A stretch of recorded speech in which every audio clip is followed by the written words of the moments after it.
Ma'am ఇప్పుడు మన బాడీలో ప్రతిదానికి ఇచ్చే ప్రిఫరెన్స్ ఫర్టిలిటీకొచ్చేసరికి పెళ్ళై కొన్నేళ్ళు పిల్లలు కలగకపోతేనే ఆ టెస్ట్‌లు గాని, మనలో ప్రాబ్లమ్ ఉందని గాని, అది గూడా కొందరు డాష్ చేసుకోలేరు, ఒప్పుకోరు.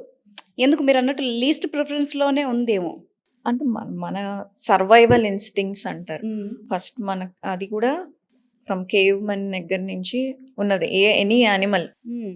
ఫస్ట్ ఫుడ్, సేఫ్టీ, తర్వాత ఇవన్నీ ఫుల్‌ఫిల్ అయిన తర్వాతే రీప్రొడక్షన్ వస్తుంది. హ్మ్.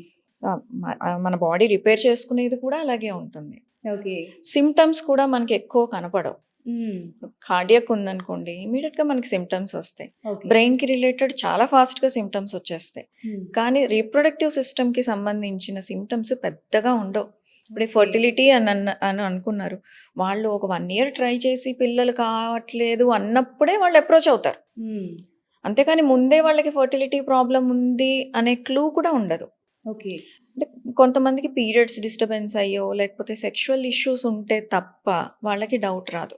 ఓకే. సో, సిమ్టమ్స్ కూడా పెద్దగా మనకి వేరే సిస్టమ్స్‌కి తెలిసినంతగా రీప్రొడక్టివ్ సిస్టమ్‌లో అంత తెలియవు.